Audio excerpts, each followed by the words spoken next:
একদিন মায়ার নবী মুহাম্মদ সাল্লাল্লাহু আলাইহি ওয়াসাল্লাম একটি জঙ্গলের পাশ দিয়ে হেঁটে যাচ্ছিলেন। হঠাৎ নবীজি দেখতে পেলেন এক ইহুদি একটি মা হরিণকে শিকার করে শক্ত করে বেঁধে রেখেছে। দয়ার নবীকে দেখা মাত্রই হরিণটি রোনাজারি শুরু করল এবং মানুষের ভাষায় বলে উঠল, ইয়া রাসূলাল্লাহ, ইয়া হাবিব আল্লাহ, আজ সকালে আমি আমার বাচ্চাদের বাসায় রেখে খাবারের সন্ধানে বের হয়েছিলাম। হরিণটি বলল, হে আল্লাহর নবী, ওই সময় এই ইহুদি আমার সামনে আসে এবং আমাকে বন্দী করে ফেলে। সকাল থেকে আমি এখানে বন্দী।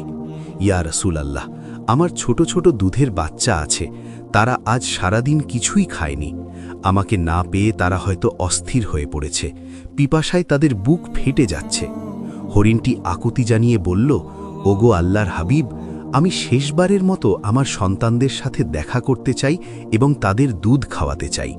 দয়া করে আপনি এর একটা ব্যবস্থা করে দিন। হরিণের এই করুণ আর্জি শুনে দয়াল নবীর অন্তর কেঁদে উঠল। তিনি ইহুদিকে ডেকে বললেন, হে ইহুদি, তুমি কেন এই অবলা প্রাণীটিকে আটকে রেখেছ?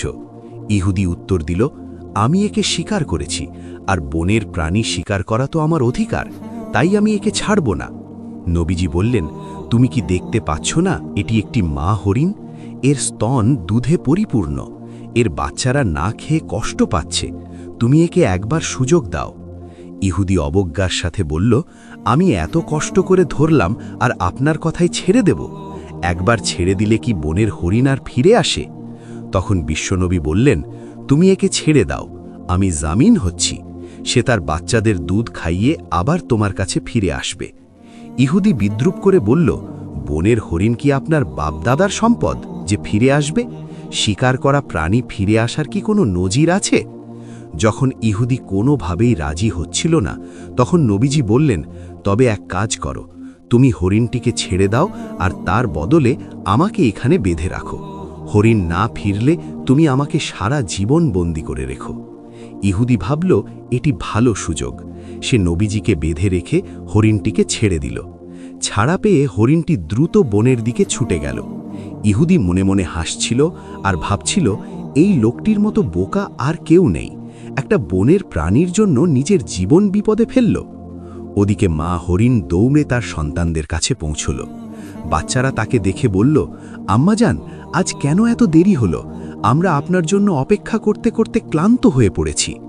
মা হরিণ চোখের পানি ছেড়ে বলল, ওরে আমার কলিজার টুকরা সন্তানরা, তোমরা তাড়াতাড়ি শেষবারের মতো আমার দুধ পান করে নাও, কারণ হয়তো তোমাদের সাথে আর কোনো দিন দেখা হবে না। বাচ্চারা অবাক হয়ে কারণ জানতে চাইলে মা হরিণ পুরো ঘটনা খুলে বলল। সে বলল, মায়ার নবী মুহাম্মদ সাল্লাল্লাহু আলাইহি ওয়াসাল্লাম নিজের জীবন বন্ধক রেখে আমাকে তোমাদের কাছে পাঠিয়েছেন। ওই নিষ্ঠুর ইহুদি এখন আমার নবীকে বেঁধে রেখেছে। এ কথা শোনা মাত্র হরিণের বাচ্চারা দুধ পান করা বন্ধ করে দিল। তারা বলল, আম্মাজান, আপনি কি বলছেন? মায়ার নবী বন্দী আর আমরা দুধ পান করব? এটা অসম্ভব।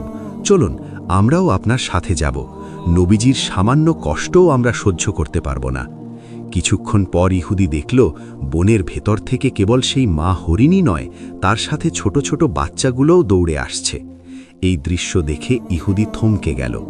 হরিণটি নবীজির সামনে এসে ক্ষমা চেয়ে বলল, ইয়া রাসূলাল্লাহ, আমার আসতে দেরি হওয়ায় আপনি কষ্ট পেয়েছেন, আমাকে ক্ষমা করুন। নবীজি ইহুদিকে বললেন, হে ইহুদি, এখন তো বিশ্বাস হলো, এই নাও তোমার শিকার, সাথে তার বাচ্চাদেরও নিয়ে এসেছে। ইহুদির পাথর মন এক মুহূর্তেই গলে গেল। সে চিৎকার করে বলে উঠল, ইয়া রাসূলাল্লাহ, বনের পশু পাখিও যার মায়া বোঝে, তিনি অবশ্যই আল্লাহর সত্য নবী। আমাকে আর হরিণ দিতে হবে না, আপনি আমাকে কালেমা পড়িয়ে মুসলমান করে দিন। সুবহান আল্লাহ। নবীজির দয়ায় এক ইহুদি ইসলামের ছায়াতলে আশ্রয় পেল। এমনই আরেক দিনের ঘটনা।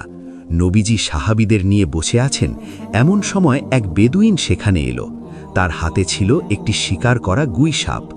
বেদুইন জিজ্ঞেস করল, ইনি কে? সাহাবীরা বললেন, ইনি আল্লাহর রাসূল মুহাম্মদ। বেদুইন অহংকারের সাথে বলল, আমি লাত ও উজ্জার কসম খেয়ে বলছি, আমি একে নবী মানি না, তবে আমার হাতের এই গুই সাপ যদি সাক্ষ্য দেয় তবে আমি ঈমান আনব। নবীজি সাপটিকে লক্ষ্য করে ডাক দিলেন। সাথে সাথে সাপটি পরিষ্কার আরবি ভাষায় উত্তর দিল, লাব্বাইকা ইয়া রাসূল আল্লাহ, আমি আপনার খেদমতে হাজির। নবীজি জিজ্ঞেস করলেন, হে গুই সাপ, আমি কে? সাপটি বলল, আপনি আল্লাহর রাসূল এবং আখেরি নবী। যে আপনাকে মানবে সে সফল হবে, আর যে অমান্য করবে সে ধ্বংস হবে। এই অলৌকিক দৃশ্য দেখে সেই বেদুইনও সাথে সাথে ইসলাম গ্রহণ করল। একবার আবু জাহেল ও কাফেররা দাবি করল, যদি আকাশের চাঁদকে 2 টুকরো করে দেখাতে পারো তবেই ঈমান আনব। নবীজি আল্লাহর কাছে দোয়া করে আঙুল দিয়ে ইশারা করলেন। তৎক্ষণাৎ পূর্ণিমার চাঁদ 2 খণ্ড হয়ে গেল, এমনকি মাঝখান দিয়ে হেরা পর্বত দেখা যাচ্ছিল। কিন্তু হতভাগা কাফেররা একে জাদু বলে এড়িয়ে গেল, অথচ আল্লাহ তাআলা কুরআনে এই ঘটনার কথা উল্লেখ করেছেন। অন্য এক সফরে নবীজির আড়াল হওয়ার প্রয়োজন হলে তিনি ওসামাকে বললেন গাছগুলোকে আদেশ করতে। নবীজির নির্দেশে 2টি বিচ্ছিন্ন গাছ শিকড় সহ হেঁটে এসে একে অপরের সাথে মিলে আড়াল তৈরি করল। কাজ শেষে তারা আবার নিজ জায়গায় ফিরে গেল। আরেক দিনের ঘটনা, যুদ্ধের এক সফরে নবীজি একা এক গাছের নিচে বিশ্রাম নিচ্ছিলেন। শত্রু গাওরাস ইবনুল হারিস তলোয়ার উঁচু করে ধরল। সে বলল, হে মোহাম্মদ, এখন তোমাকে আমার হাত থেকে কে বাঁচাবে? নবীজি অত্যন্ত শান্তভাবে বললেন, আল্লাহ। আল্লাহর নাম শোনা মাত্র শত্রুর হাত কেঁপে উঠল এবং তলোয়ার পড়ে গেল। নবীজি সেই তলোয়ার উঠিয়ে বললেন, এখন বলো তোমাকে কে বাঁচাবে? লোকটি ক্ষমা চাইল। নবীজি তাকে বিনা বাক্যে মুক্তি দিলেন। তার এই মহানুভবতা দেখে সেই শত্রুও পরে ইসলাম গ্রহণ করে নিজের গোত্রকে ইসলামের পথে নিয়ে আসে। সুবহানাল্লাহ। প্রিয় দর্শক, ইনিই ছিলেন আমাদের দয়ার নবী মুহাম্মদ সাল্লাল্লাহু আলাইহি ওয়াসাল্লাম। পশু পাখি, গাছপালা, এমনকি জড় বস্তুও তার নবুয়তের সাক্ষ্য দিত।